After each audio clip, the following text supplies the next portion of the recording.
যার হামদে সানা এবং প্রশংসা সর্বদাই সর্বক্ষণ আমরা করে আসি। আজ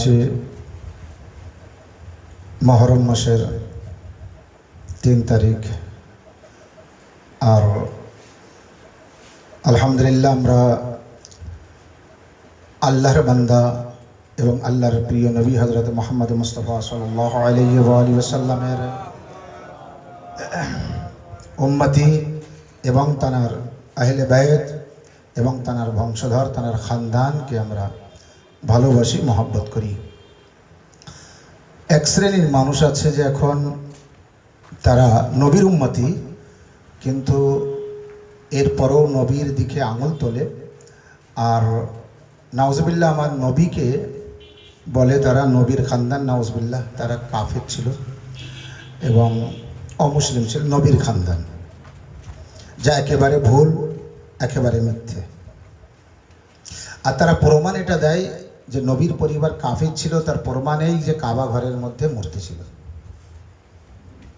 কাবা ঘরের মধ্যে বুত ছিল। নবীর খানদান কাফির ছিল, তাই কাবা ঘরের মধ্যে বুত ছিল, এটাই তারা দলিল দেয়, প্রমাণ দেয়। আচ্ছা, এই দলিল অমুসলিমরা দেয় না। নবীর কলেমা পড়ে নবীর খানদানকে কাফির বানাচ্ছে নবীর উম্মতির ভিতরে এক শ্রেণীর মানুষ।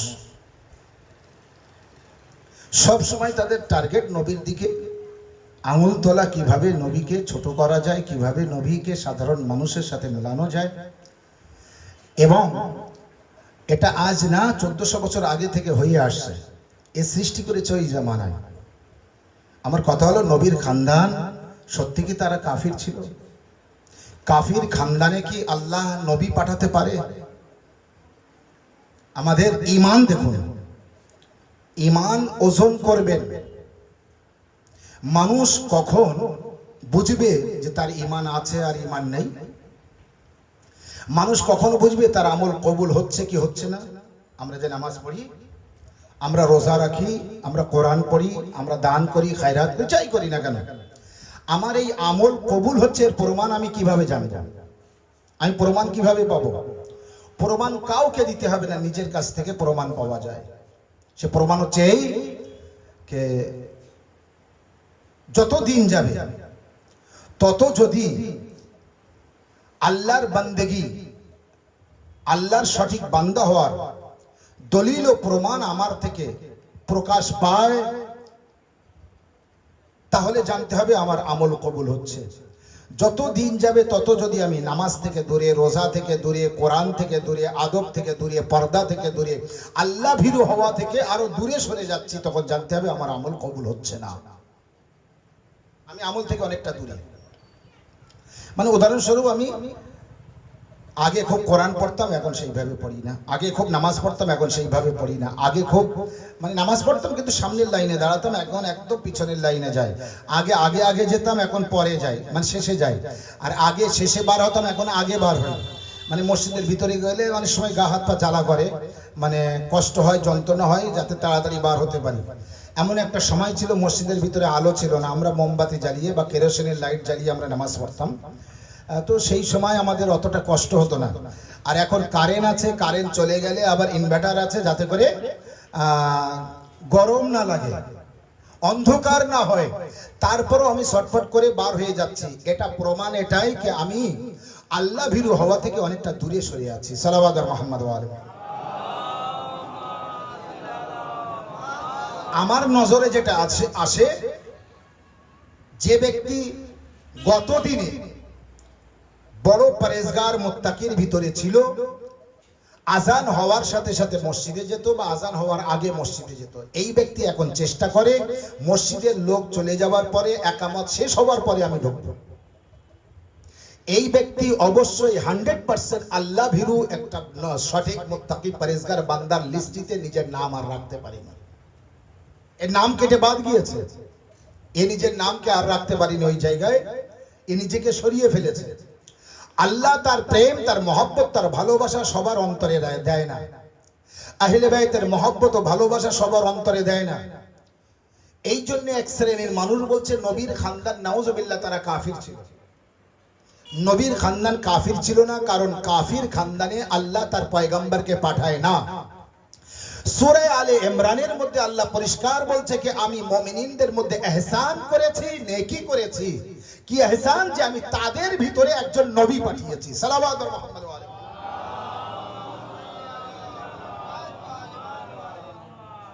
আয়াতের তরজমা ভালো করে বুঝবেন। আমি, আল্লাহ বলছে সূরা আলে ইমরানের মধ্যে যে আমি মুমিনদের উপরে নেকি করেছি, ইহসান করেছি তাদের উপর, এই যে তাদের ভিতর থেকে আমি একজন নবী পয়গম্বর, তাদের ভিতর থেকে একজনকে আমি পয়গম্বর বানিয়েছি। তাদের ভিতর থেকে, কাদের ভিতর থেকে? কাদের ভিতর থেকে? আল্লাহ কি বলছে কাদের উপরে ইহসান করেছে? আল্লাহু আকবার। মুমিনদের, মুমিনদের উপরে আল্লাহ ইহসান করেছে। কি ইহসান করেছে? তাদের থেকে একজন পয়গম্বর বানিয়েছে। কাদের থেকে? মুমিনদের থেকে। আল্লাহ প্রমাণ দিচ্ছে পয়গম্বর যে বংশে এসেছে সে বংশ মুমিন ছিল। হয়েছে? প্রমাণ হলো। সূরা আলে ইমরানের মধ্যে প্রমাণ হলো যে নবী কাফির বংশে আসেনি, বরং মুমিন বংশে এসেছে, মুমিন খানদানে এসেছে। আর আল্লাহ বলছে আমি ওই মুমিনদের উপরে, ওই খানদানের উপরে ইহসান করেছি যে তাদের থেকে একজনকে আমি পয়গম্বর বানিয়েছি। তাহলে পয়গম্বর, পয়গম্বর ইসলাম হযরত মুহাম্মদ মুস্তাফা সাল্লাল্লাহু আলাইহি ওয়া আলিহি ওয়াসাল্লাম, তিনি যে পরিবারে এসেছেন সে পরিবার মুমিন। আব্দুল মুতালিব মুমিন, আব্দুল্লাহ মুমিন, আবু তালিব মুমিন। হ্যাঁ, জিন্দাবাদ, জিন্দাবাদ। আব্দুল মুতালিব, আবু তালিব, আব্দুল্লাহ, মুমিন বংশ। এই মুমিন বংশে, মুমিন খানদানে আল্লাহ পয়গম্বরকে পাঠিয়েছে। তো পয়গম্বর ইসলামের উপরে আঙ্গুল আসতে পারে না। এরপরে আবার এক শ্রেণী মানুষ বলে পয়গম্বর ইসলামের মা কলেমা পড়েনি, পয়গম্বর ইসলামের বাপ কলেমা পড়েনি। এবার কলেমা যখন পড়েনি তখন কি বলা হয়? যে শব্দটা নবীর মেম্বারে বসে নবীর মা বাপের সম্পর্কে বলতে আমার খারাপ লাগছে। কলেমা না পড়লে যে শব্দ কয়াকার দিয়ে, আপনি ভাবতে পারেন নবীর মা বাপকে কাফির বলা, ইয়ে হিম্মত হয়? কিন্তু কত বড় রাগ নবীর উপরে, কত বড় হিংসা নবীর উপরে, কত বড় হাসাদ নবীর উপরে, কত বড় মানে শত্রুতা নবীর উপরে, শত্রু ও হিংসা ও হাসাদ ছিল মানুষের, যে তারা রাগে গড়গড় করতে। যে আচ্ছা দেখুন, 1 নাম্বার আছে, 2 নাম্বার আছে, 3 নাম্বার আছে, 4 নাম্বার আছে। যদি 1 নাম্বারের, যদি 4র্থ নাম্বারের বাপের নিয়ে আমি কোনো আলোচনা করি, তো 4র্থ নাম্বারের বাপের নিয়ে আলোচনা করার আগে 3য় নাম্বারের বাপের কথা আগে আসবে, 3য় নাম্বারের বাপের কথা আসার আগে 2য় নাম্বারের বাপের কথা আগে আসবে, 2য় নাম্বারের বাপের কথা আসার আগে 1ম নাম্বারের বাপের কথা আগে আসবে। কত বড় হিংসা দেখুন। 1ম, 2য়, 3য়র বাপের কোনো নাম আসবে না, নড়ে চড়ে বলবে 4র্থর বাপ কাফির ছিল। বোঝা যায়নি? সালাওয়াত মুহাম্মদ ওয়া আলিহি।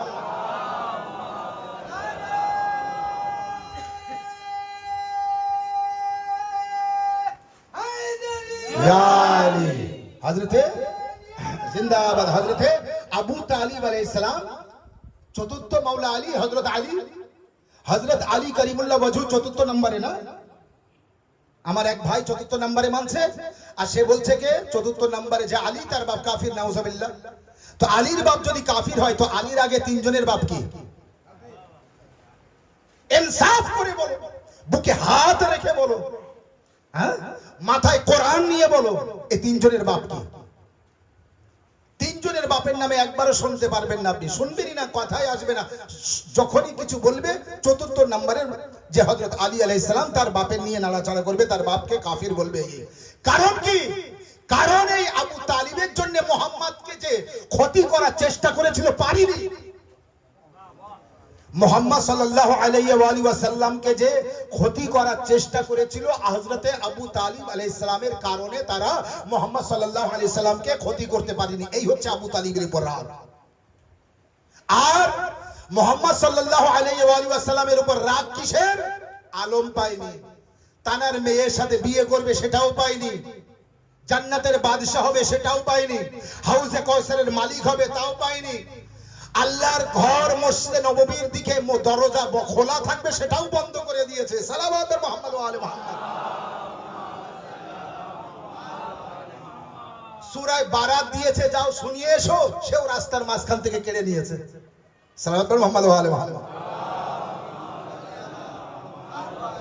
সূরা বারাত নাজিল হওয়ার পরে রাসূলুল্লাহ দিয়েছেন এক ব্যক্তির কাছে, যাও তুমি শুনিয়ে এসো। সে কিছু দূর নিয়ে গিয়েছে, জিবরাইল এসে বলছে, ইয়া রাসূলুল্লাহ, আল্লাহ বলছে হয় তুমি শোনাও, আর নাই যে তোমার মতো তাকে পাঠাও, সেই শোনাবে। তুমি যার কাজ দিয়ে দিয়েছো ওর দ্বারা সম্ভব না, ও পারবে না, হয় তুমি যে এই কাজ করো, আর না হয় যে তোমার মতো নবী না কিন্তু তোমার মতো তার দ্বারাই করো। তখন মাওলা আলীকে নবী পাঠায়, আলী যাও, আমি যার কাছে সূরা পাঠিয়েছি তাকে বলো সূরাটা আমার কাছে দাও, তুমি ফিরে যাও। এর দ্বারাই নবী প্রমাণ করিয়ে দিয়েছে যে আমার পরে আমার জায়গায় কে থাকবে। সালাওয়াত আর মুহাম্মদ ওয়া আলিহি। কিন্তু আহলে বাইতের ফাজাইল, আলী আলাইহিস সালামের ফজিলত ও গুণাবলী কম করানোর জন্য এই মাবিয়াকে কিছু লোক হযরতে মাবিয়া বলে। ভাবেন মাবিয়াকে কি বলে? হযরত মাবিয়া। তো মাবিয়া যদি হযরত হয় তো অন্যরা কি হবে ভাবতে পারে? মাবিয়া কেমন হযরত এবার শুনুন। মাবিয়া কেমন হযরত? ও মাবিয়ার কাজ ছিল যাদের উটের বাচ্চা হতো, সেই ছোট ছোট বাচ্চাদের তাদের বাড়ি থেকে কিনে নিত। দলবার পাঠাতো, যাও বাচ্চা কিনে নাও। 100, 200, 1000 বাচ্চা কিনে নিয়ে মাবিয়া নিজের লোক দিয়ে বিভিন্ন বাড়িতে খোঁজ খবর নিত, কাদের কাদের বাড়িতে বাচ্চা হয়েছে, যারা খেলা করার মতো খোঁজ নাও। তারপরে এই উটের বাচ্চাগুলি ওই সমস্ত ব্যক্তিদের বাড়িতে গিয়ে বলতো, মাবিয়ার তরফ থেকে এই বাচ্চাগুলো দেওয়া হচ্ছে, তোমার বাচ্চা খেলা করবে এর সাথে, এই নাও বলে ওই উটের বাচ্চাগুলো বিভিন্ন বাড়িতে, যে সমস্ত বাড়িতে ছোট ছোট বাচ্চা ছিল তাদের সাথে খেলা করার জন্য এই উটের বাচ্চাগুলো তাদেরকে গিফট দিত, উপহার স্বরূপ দিত। ঠিক এবার ওই সমস্ত বাড়ির বাচ্চারা ওই উটের বাচ্চার সাথে খেলা করতে করতে, আচ্ছা বাচ্চারা যার সাথে খেলা করে তার সাথে একটা মহব্বত হয়ে যায়। এইভাবে প্রায় বাড়ির বাচ্চারা ওই বাচ্চাদের উটের বাচ্চার সাথে খেলা করে করে তাদের সাথে মহব্বত হয়ে যেত। কিছুদিন পর মাবিয়া লোক পাঠাতো, যাও যে সমস্ত বাড়িতে উটের বাচ্চা দিয়ে এসেছো 6 মাস কি 1 বছর পরে ওই উটের বাচ্চাগুলো, ওই উটগুলোকে তোমরা যাও ওই বাচ্চাদের কাছ থেকে কেড়ে নিয়ে এসো। যখন তোমরা কেড়ে নিয়ে আসবে, যতই বাধা দেখ শুনবে না। কি বলবে? আলী চুরি করে নিয়ে যেতে বলেছে, আমরা চোর, আমরা চুরি করতে এসেছি, আলী পাঠিয়েছে আমাদের এই বাচ্চাকে চুরি করে নিয়ে যেতে বলেছে। বাচ্চা, উটের বাচ্চাকে যখন তাদের বাড়ি থেকে চুরি করে নিয়ে আসবে এই ব্যক্তি, কার ব্যক্তি? মাবিয়ার লোক। কিন্তু যেই ওই বাচ্চা কান্নাকাটি করবে, তার পরিবার আসবে, কি ব্যাপার না এবার নিয়ে পালাবে। কি হলো না, আলী আমাদের পাঠিয়েছে এই বাচ্চাকে চুরি করে নিয়ে যেতে বলেছে। ওই পরিবারের ওই মানুষদের হযরত আলী আলাইহিস সালাম সম্পর্কে রাগ, হিংসা, দুশমনি পয়দা করলো না করলো না? এই হচ্ছে মাবিয়া, হযরতে মাবিয়া। সালাওয়াত।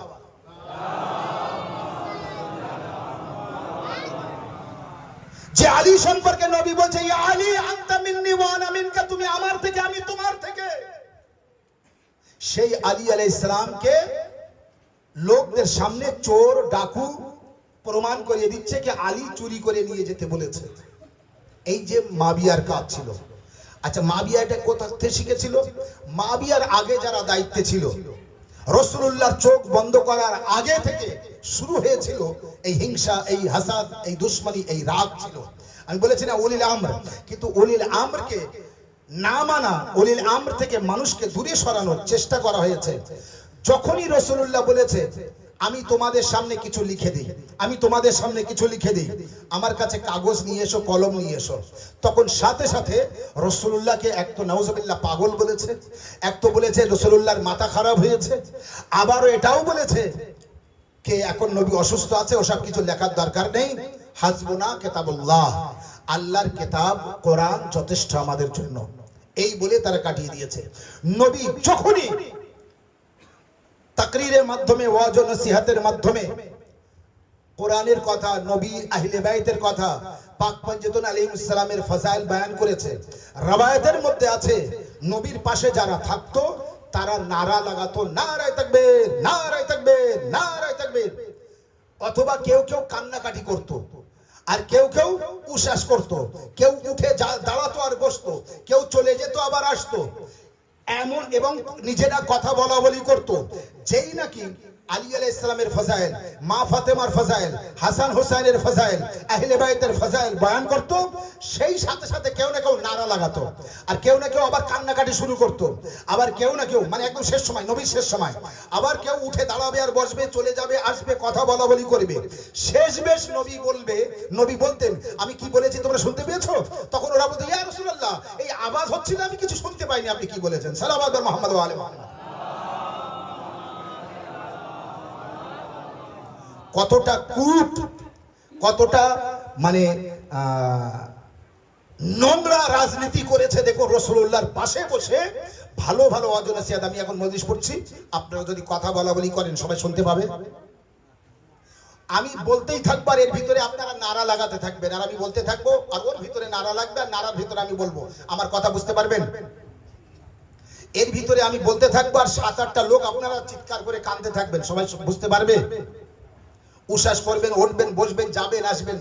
একেবারে নবী সাল্লাল্লাহু আলাইহি ওয়াসাল্লামের জিন্দেগিতে তানাকে এত কষ্ট দিয়েছে, এত কষ্ট দিয়েছে যে তানার আশপাশের লোক এমন ভাবে আহলে বাইতের ফাজাইলকে যাতে নবী বয়ান না করতে পারে, তারপরেও নবী বলেছে, কিন্তু মানুষকে শুনতে দেয়নি, মানুষকে বুঝতে দেয়নি। আচ্ছা নবী বলছে আমি যা বলছি তোমরা লেখো। একজন ছিল নবীর হাদিস লিখতো, যা বলতেন সে লিখতো। আমর ইবনে আব্দুল আস, সে নবীর হাদিস লিখতো, এত হাদিস লিখতো, যা বলতো সাথে সাথে লিখতো। এক শ্রেণীর মানুষ, সে নিজেই বলছে যে এক শ্রেণীর মানুষ আমাকে ধরলো, ধরার পরে বলছে কি ব্যাপার, তুমি নবী যা বলে তুমি তাই লেখো? বলে হ্যাঁ। বলে তুমি নবীর হাদিস সব লিখতে আছো, সব লিখে নাও নাকি? তো বলে হ্যাঁ নবীর হাদিস আমি সব লিখি। বলে না লিখবে না। বলে কেন? বলে নবী জানো না আমাদের মতো রেগে গেলে একরকম বলে আর ঠান্ডা থাকলে আরেক রকম বলে। সাল্লাল্লাহু আলাইহি মুহাম্মদ ওয়া আলি মুহাম্মদ। ভাবুন একটু, নবীর রাগ হয় আর নবী রেগে গেলে একরকম বলে, আর রাগ ঠান্ডা হয়ে গেলে আর একরকম বলে। এ হয় কোনোদিন? এ হয়েছিল কোনোদিন? কেমন ধরনের মানুষ চিন্তা করুন। নবীর রাগ হয় আর রেগে গেলে নাউজুবিল্লাহ ভুলভাল বলে, আর রাগ ঠান্ডা হয়ে গেলে আর এক রকম বলে। তাই বলছে নবীর যেন সব হাদিস লিখো না। এক ব্যক্তি নবীর ভক্ত মান্যওয়ালা সাহাবী, একটা নিজের গ্রাম থেকে অন্য গ্রামে যাচ্ছে, তো একটা লিডার তার সাথে সাথে যাচ্ছে। তো রাস্তায় যেয়ে বলছে জানো আমি তোমার সাথে কেন এসেছি? তো বলছে কেন? বলছে তুমি নবী সাহাবী, ওই গ্রামের লোক বড় নবী নবী করে, ওরা নবীর কোনো কথা শুনতে পায়নি। তুমি যাওয়ার পরে যদি জিজ্ঞাসা করে তুমি ফটফট ফটফট করে নবীর কথা বলো, তাই আমি যাচ্ছি যাতে তুমি নবীর নামে কিছু না বলতে পারো, মানে নবীর ফজিলাত নবীর প্রশংসা তুমি না করতে পারো, তাই আমি তোমার সাথে যাচ্ছি। কিছু সাহাবী এমনও ছিল, আবু হুরায়রাকেও চাবুক দিয়ে মেরেছে নবীর হাদিস বয়ান করার কারণে। তাই তো আবু হুরায়রা যা তা পেরেছে তাই হাদিস দিয়েছে। কথা মত নাইলে মার চলছে না, মারছে, চাবুক দিয়ে মারছে, বেতের বাড়ি মারছে। নবীর হাদিস বয়ান করা যাবে না, নবীর হাদিস বলতে দেবো না। একজন আর মেরে মাথা ফাটিয়ে দিয়েছে। ওই যার হাতে তলোয়ার থাকতো না, নড়ে চড়ে তলোয়ার তুলতো, চিনতে পেরেছেন? সে কি করেছে? চাবুক নিয়ে একজন আর মাথায় মেরে মাথা ফাটিয়ে দিয়েছে, জখমি করে দিয়েছে। কি কারণ? লেখা আছে পরিষ্কার নবীর হাদিস বয়ান করতো তাই। সালাওয়াত। কমিটি তৈরি করেছে, কমিটি তৈরি করার পরে সিদ্ধান্ত হয়েছে কমিটি যা বলতে, যে হাদিসগুলি বলতে অর্ডার করবে সেই হাদিস বলতে পারবে, যা বলতে নিষেধ করবে তা বলতে পারবে না। সেখানে পরিষ্কার লেখা হয়েছে কমিটি নিষেধ করেছিল আহলে বাইতের ফাজাইল বলা বন্ধ। আহলে বাইতের ফাজাইলগুলি ওই হযরতে ওই সব দিকে নিয়ে যেতে, এর নামে ওর নামে ওর নামে আহলে বাইতের ফাজাইলগুলি তাদের নামে নিয়ে গিয়েছে। আর যে ফাজাইলগুলি হযরত মাওলা আলী বা পাক পঞ্চতনের নামে ছিল সেগুলি সব বন্ধ। নামাজের বিষয় বলো, রোজার বিষয় বলো, কোরআনের বিষয় বলো, হজের বিষয় বলো, পঞ্চতনের ফজিলাত যা নবী বলেছে সেগুলি বয়ান করতে পারবে না। আর একজন ওই কথায় কথায় যে তলোয়ার তুলতো, ও কি করেছে? হাদিস বয়ান করার জন্য দুটো লোক খুঁজেছে, একটা ঈসাই আর একটা ইহুদি। একটা কাবুল আহবার আর একজনের নাম তামিমদারি। কাবুল আহবার, তামিমদারি, দুটো লোক, এরা মুসলমান না।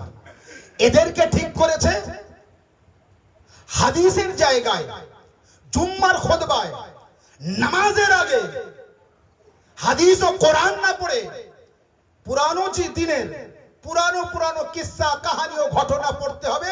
মানুষদের ওই ঘটনায় মশগুল করে রাখতে হবে, যেন তারা হাদিস ও কোরআনের দিকে তাদের ব্রেন না যায়, আর হাদিস কোরআন তাদের সামনে না পড়া হয়। বড় পুরানো কিস্সা কাহিনী এবং ইহুদি, নাসারা, নজরান, বনি ইসরাইল এদের ঘটনা পড়ে পড়ে মানুষদের মশগুল করে রাখতে হবে, হাদিস আর কোরআন পড়া যাবে না। তাই দুটো লোককে ঠিক করেছিল, একটার নাম কাবুল আহবার, একটার নাম তামিমদারি। এই দুটো ব্যক্তি মুসলিম না অমুসলিম সব, এদের দ্বারাই জুম্মার খুতবা এবং বিভিন্ন জায়গায় জমায়েত করে পুরানো দিনের কিস্সা ও কাহিনী পড়ে পড়ে মানুষদের এমন ভাবে তৈরি করে দিয়েছে, কিয়ামত পর্যন্ত এরা ওই শুনতে থাকবে আর নারে তাকবীর, নারে তাকবীর করতে থাকবে। সালাওয়াত আল মুহাম্মদ ওয়া আলাইহি। এই হচ্ছে হাকিকত। আহলে বাইতের ফাজাইল একবারও পাবেন না। আহলে বাইতের ফাজাইল এ তো বন্ধ করা হয়েছে। ওই কাবুল আহবার আর তামিমদারি এদের কাছে আহলে বাইতের ফাজাইল ছিল না। এরা বড় কাহিনী পড়তে পারত, এরা পুরানো কিস্সা কাহিনী খুব জানত, বিভিন্ন ঘটনা মানুষদেরকে শোনাতো। কিন্তু দেখুন আহলে বাইতের উপরে কিভাবে অত্যাচার হয়েছে, কতটা জুলুম হয়েছে, নবীর উপরে কতটা জুলুম হয়েছে। নবী যখন কারোর উপর লানাত দিয়েছে, এর উপর লানাত হোক, ওর উপর লানাত হোক, ওর উপর লানাত হোক। নবী, আপনারা জানেন নবীর স্ত্রীগণ ছিল, আলহামদুলিল্লাহ মাশাআল্লাহ, আমাদের আম্মা জান। তো একজন স্ত্রীর কাছে নবী দুটো গোলাম রেখে একদিকে চলে গিয়েছেন, এই রাখো আমি আসছি। নবী আসার পরে দেখে সে গোলাম দুটো সেখানে নেই। তো তাকে বলছে আমার সে গোলাম, বলি ইয়া রাসূলুল্লাহ, আমি এখানে রেখে একটু অন্য মহিলাদের সাথে কথা বলতে গিয়েছিলাম, এসে দেখছি তারা পালিয়ে গিয়েছে। তো নবী বলছে লানাত হোক তোর উপর। তখন সেই স্ত্রীর মুখ কালো হয়ে গেছে। এবার স্ত্রী, এবার নবী বলছে কি ব্যাপার, তোমার মুখ কালো কেন? বলে আপনি আমার উপর লানাত পড়েছেন। বলে তুমি জানো না আমার লানাত মানে কি? বলে কি? বলে আমি নবী তখন বলছে আমি আল্লাহকে বলেছি, আল্লাহ আমি কখনো কখনো রেগে যাই, তো আমি রেগে যেয়ে যদি কারোর উপর লানাত পড়ি, তুমি সেই লানাতটা রহমত করে দিবে। সালাওয়াত বলুন মুহাম্মদ ওয়া আলি মুহাম্মাদ। এই ঘটনা আমি জীবনেও পড়িনি কেন আমি শুনিনি। এবছর ক্লাস হয়েছে, ক্লাসের মাধ্যমে আমি জানতে পেরেছি, তারপরে আপনাদের সামনে বয়ান করতে পারছি। এই বহুত ঘটনা আছে, বাস আজকে এতটুকু। নবী বলছে আমি যদি কারোর উপর লানাত দিই তো সে লানাতটা রহমত। তো এর বিপরীত কি হবে? যদি কারোর উপরে নবী রহমত বর্ষিত হোক এটা বলে, তাহলে এটা কি হবে? তাহলে ওইটাই লানাত হবে। আল্লাহু আকবার। কেমন কেমন মানুষ দেখুন, বিভিন্ন জায়গায় নবী যে লানাত পড়েছে বিভিন্ন লোকের, তাদের বাঁচানোর জন্য কি করেছে, যে লানাতটা রহমতে পরিবর্তন করে দিয়েছে। আল্লাহকে বলেছে আল্লাহ আমিও তো সাধারণ মানুষ, তো আমারও কখনো কখনো রাগ হয়, তো আমি রেগে গিয়ে যদি কারোর উপর লানাত পড়ি, কারোর উপরে বলি তোর উপর গজব নাজিল হোক, লানাত হোক, আল্লাহ তুমি সেই লানাতটা রহমতে পরিবর্তন করে দিও। তো জানো না আমার লানাত পড়া মানে ওটা রহমত, মানে ইয়াজিদকেও বাঁচিয়ে দিল, মাবিয়াকেও বাঁচিয়ে দিল, সব গুনাহগারকে বাঁচিয়ে দিল। সালাওয়াত আল মুহাম্মদ ওয়া আলি মুহাম্মাদ। চোর চোরের বাঁচায় না, কিভাবে বাঁচিয়ে দিয়েছে দেখুন। কিন্তু নবীর উপরে কত বড় ইলজাম, নবী পাক সাল্লাল্লাহু আলাইহি ওয়া সাল্লামের উপরে কত বড় নবীকে মজরুহ করা হয়েছে, নাউজুবিল্লাহ ছোট করা হয়েছে, নবীকে সাধারণ মানুষের সাথে মিলিয়ে দেওয়া হয়েছে, নবীকে কতটা আল্লাহ মাফ কর কতটা খারাপ করা হয়েছে অন্য মাযহাবের মানুষের কাছে। কি নাউজুবিল্লাহ, নবী এমন ছিল নিজের স্ত্রীর উপরে রেগে গিয়েছে, লানাত পড়েছে? এ কোনোদিন হতে পারে? এই সব ঘটনা তৈরি করলো কারা? আরো আছে, বাস আমি শেষ করব, এরপরে আরেকটি জায়গায় যাব, সেখানে একটি মাইয়াত আছে, আমি যাওয়ার পরে মাইয়াত হবে, তাই আমি একটু মুসায়ে পড়ে মজলিসকে সমাপ্ত করব, ইনশাআল্লাহ কালকে আবার হবে। নবীকে কিভাবে মজরুহ করা হয়েছে, ছোট করা হয়েছে অন্য মাযহাবের মানুষের সামনে। নবী পাক সাল্লাল্লাহু আলাইহি ওয়া সাল্লাম, আল্লাহ বলছে যাকে রাহমাতাল লিল আলামিন, আলামিনের জন্য রহমত। সেই নবী আল্লাহ যাকে বলছে যে আমি নবী, তো মোহাম্মদ তোমাকে সৃষ্টি না করলে আমি কাউকে সৃষ্টি করতাম না, কায়নাতই সৃষ্টি করতাম না। সেই নবীকে এইভাবে ছোট করা ঠিক হয়েছে? সেই নবীকে এইভাবে নাউজুবিল্লাহ সাধারণ মানুষ বলে, আমিও কখনো কখনো, আমিও সাধারণ মানুষের মতো, আমিও কখনো কখনো রেগে যাই, আর আমি রেগে যেয়ে যা বলবো সব লানাত হবে না, সব রহমত হবে। হয় কোনোদিন নবী রেগে যাবেন?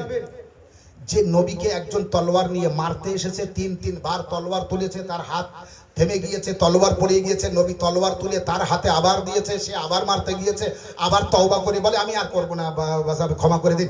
নবী ক্ষমা করে দেয়, তার হাত ভালো হয়ে যায়, তলোয়ার তুলে আবার মারতে যায়, আবার হাত থেমে যায়, তলোয়ার পড়ে যায়, নবী বলে হুজুর এইবার মাফ করে দিন, আবার মাফ করে দেয়, আবার সে হাত তলোয়ার তুলে নিয়ে আবার নবীকে মারতে যায়, তিনবার এমন হলো। তারপরে নবী তার হাতে তলোয়ার দেয়। সেই নবী যদি মনে করতেন নিজের আঙ্গুলের ইশারায় যে চন্দ্রকে দুই টুকরো করতে পারে, ওই ব্যক্তিকে পাথর বানাতে পারতেন না? ওই ব্যক্তির জবান বন্ধ করে দিতে পারতেন না? ওই ব্যক্তিকে মেরে ফেলতে পারতেন না? তারপরও নবী কিছুই করেননি, তাকে ক্ষমা করে দিলেন। যে মহিলা দিনের পর দিন নবীর উপরে ময়লা ফেলে দিয়েছে, তার উপরেও রাগ দেখাননি, আরো তিনি অসুস্থ হলে তাকে দেখতে গিয়েছেন, সেই নবী নাউজুবিল্লাহ সাধারণ মানুষের মতো আর রেগে যেতেন আর কারোর উপরে লানাত পড়তেন? আরে যে রহমত আছে কায়নাতের জন্য, সে কোনোদিন কারোর উপরে লানাত পড়তে পারে না, আর তার লানাত কখনো রহমত হতে পারে না। সালাওয়াত আর মুহাম্মদ ওয়া আলে মুহাম্মদ।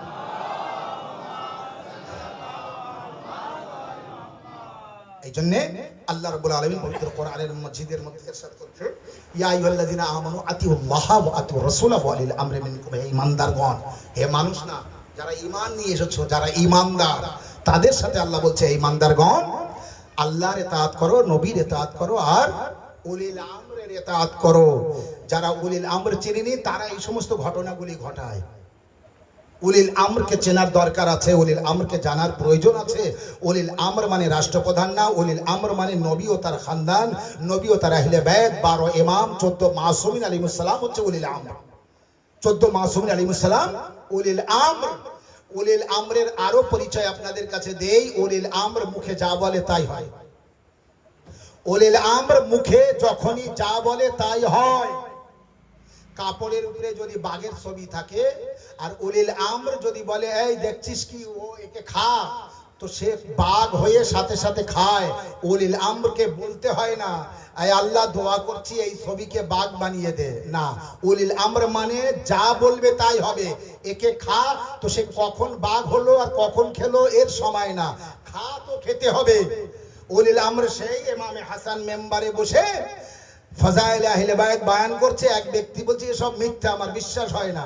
ইমামে হাসান বললেন, এই মহিলা, এই পুরুষদের মাঝে বসে আসিস, তো লজ্জা করে না? সবাই দেখলো সে একজন মহিলা হয়ে গিয়েছে, একে বলে উলিল আমর। সালাওয়াত আর মুহাম্মদ।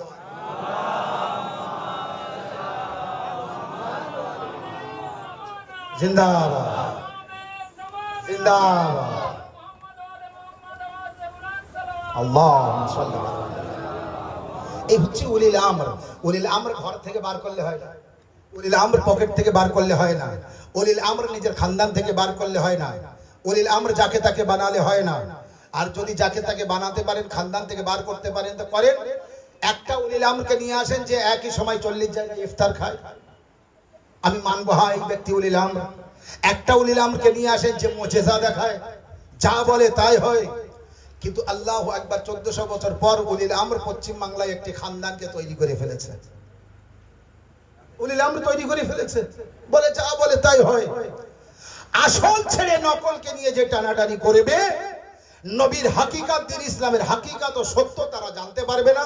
আসল উলিল আমর থেকে তারা দূরে সরে যাবে। আসল উলিল আমর থেকে দূরে সরে গেলে আল্লাহর কসম করে বলছি, কারবালাকে তারা বুঝতে পারবে না। কারবালাকে বোঝার জন্য উলিল আমর থেকে বুঝে আসতে হবে, প্রথম থেকে বুঝে আসতে হবে। যদি উলিল আমরকে না বুঝতে পারি, ইমামে হোসাইন আলাইহিস সালাম তো উলিল আমর। আর 4000 সেনা সৈন্য ইয়াজিদ যে পাঠিয়েছিল মক্কায়, যাও হোসাইনকে শহীদ করো, ওখানেই যদি সুযোগ পাও ওখানেই শহীদ করবে। 4000 হাজির লেবাসের মধ্যে তলোয়ার, 4000 সৈন্য হোর নিয়ে এসেছে মক্কায়। ইয়াজিদ পাঠিয়ে দিয়েছে, যাও হোসাইনকে ওখানেই সুযোগ পেলে মেরে ফেলবে, ওখানেই শহীদ করে দেবে। এত রাগ হোসাইনের উপরে, কারণ হাতে হাত দেয়নি তাই, বাইয়াত হয়নি তাই। আরে সারা দেশের লোক, শাম, কুফা, বাসরা, যত দেশ আছে মক্কা মদিনা, সব দেশের লোক ইয়াজিদ তোর হাতে হাত দিয়েছে, হোসাইন না দেয় না দিক। এত রাগ কেন হোসাইনের উপরে? বলে না, হোসাইনের হাতটাই প্রয়োজন। কি আছে হোসাইনের হাতে? ইয়াজিদ বুঝতে পেরেছিল উলিল আমর হচ্ছে ওই উলিল আমরের হাতে যতক্ষণ হাত না দেবো, ইয়ে গুনাহগার, এর তার হাতে হাত দিয়ে কোনো লাভ নেই। তাই উলিল আমরের হাত চেয়েছিল। ইয়ে উলিল আমরের হাত 1,24,000 নবীর হাত যার হাতে, সে তোমার মতো নাপাক ব্যক্তি, পলিত ব্যক্তি, গুনাহগার ব্যক্তির হাতে হাত দেবে? তাই ইমামে হুসাইন আলাইহিস সালাম মদিনা ছাড়তে রাজি হলেন এবং ছাড়লেন। নানা রাসূলুল্লাহর দিন বাঁচানোর জন্য সেই ওয়াদা পূরণ করতে তিনি কারবালার উদ্দেশ্যে রওনা হলেন। মদিনা ছাড়লেন, নানার মাজার ছাড়লেন। অত সহজ না কিন্তু নানার মাজার ছাড়া, যে মাজারে প্রতিদিন যেতেন জিয়ারত করতে, বাতি চিরাগ জ্বালাতে, সেই নানার মাজারকে বললেন, নানা খোদা হাফিজ। ভাইয়ের মাজারে গেলেন, ভাইয়া এই মদিনার গলিতে কত খেলা করেছে তুই ভাই, ভাইয়া তোমাকে ছেড়ে আমার চলে যেতে হচ্ছে, ভাইয়া খোদা হাফিজ। মায়ের মাজারে গেলেন, আম্মা খোদা হাফিজ। অত সহজ না মায়ের কবর ছেড়ে চলে যাওয়া। এবং ইমাম হুসাইন আলাইহিস সালাম তো জানতেন আমি আর ফিরে আসবো না। ইমাম হুসাইন আলাইহিস সালাম তো জানতেন যে আমি আর ফিরে আসবো না। তাই মায়ের কবর কিভাবে ছেড়েছিলেন, মায়ের মাজার মাওলা ইমামে হুসাইন আলাইহিস সালাম কিভাবে ছেড়েছিলেন আমি বলতে পারবো না, কিন্তু রবায়েতের মধ্যে আছে যে হুসাইন যখন মায়ের মাজার ধরে কাঁদছিলেন, তখন যেমন ভূমিকম্প হয়, মা ফাতেমা জাহরার কবরে ভূমিকম্প এসে গিয়েছিল। কম্প হচ্ছিল, থরো থরো কাঁপছিল, জলজলা এসে গিয়েছিল। হুসাইন যাও, যা হুসাইন, আমি তোর দুখিয়ারি মা ফাতেমা ওয়াদা করছি, হুসাইন তোর পিছন পিছন আমিও যাব। হুসাইন আমার লাল, তুমি যেখানে যেখানে যাবে, তোমার দুখিয়ারি মা, পাজর ভাঙা মা, পাজরে একটা হাত রেখে, আর পেটে লাথি মেরেছিল না, আঘাত আছে, আমার ব্যথা আছে, পেটে একটা হাত রেখে, হুসাইন তোমার পিছন পিছন আমিও যাব। হুসাইন তুমি যত দূর যাবে, তোমার মাও তত দূর যাবে। হুসাইন বলেছিলেন, আম্মা বাস আমার সাথে থেকো মা, আমার যখন আকবরের বুক থেকে বর্ষা বার করব, আমার হাত যেন না কাঁপে। আম্মা আমার 6 মাসের শিশু আলী আসগরের গলা থেকে যখন তীর বার করব, আমার কলিজা যেন না কাঁপে।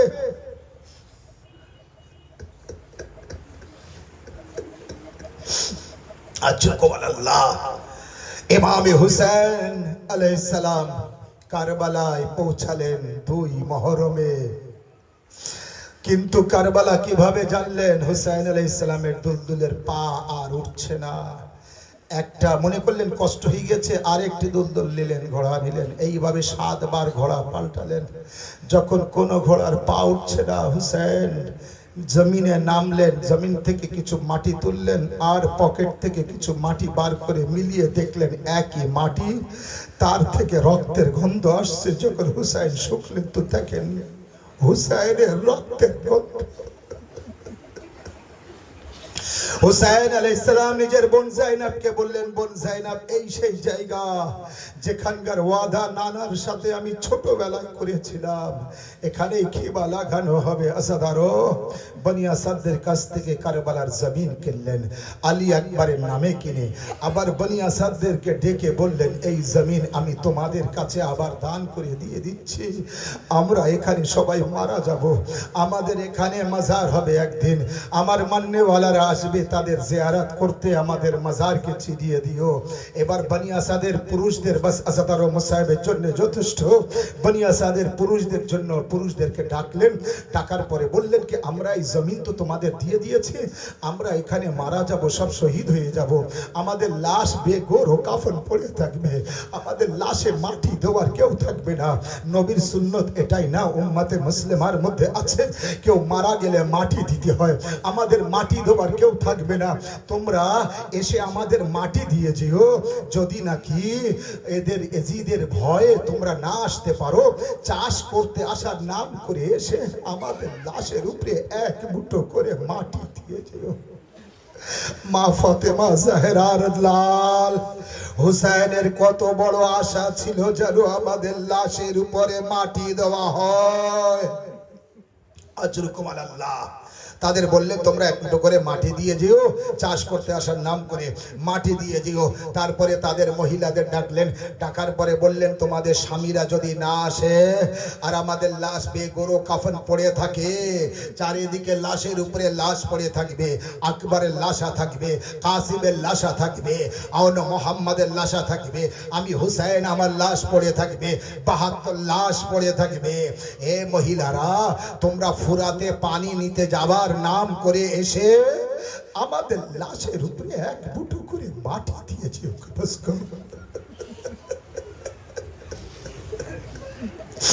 তারপর তাদের বাচ্চাদের ডেকে বললেন বাচ্চারা তোমাদের বাপ ও মায়েরা যদি ভয়ে না আসে, তোমরা এসে আমাদের খেলা করার নাম করে এসে আমাদের লাশের উপরে এক মুঠো করে মাটি দিয়ে যেও।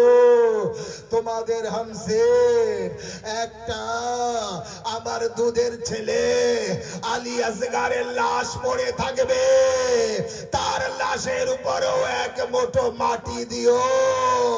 আর এই বলো আসগার তোমার কবর থেকে আবার বার করেছে, নাও আমরা তোমাকে আবার মাটি দিলাম।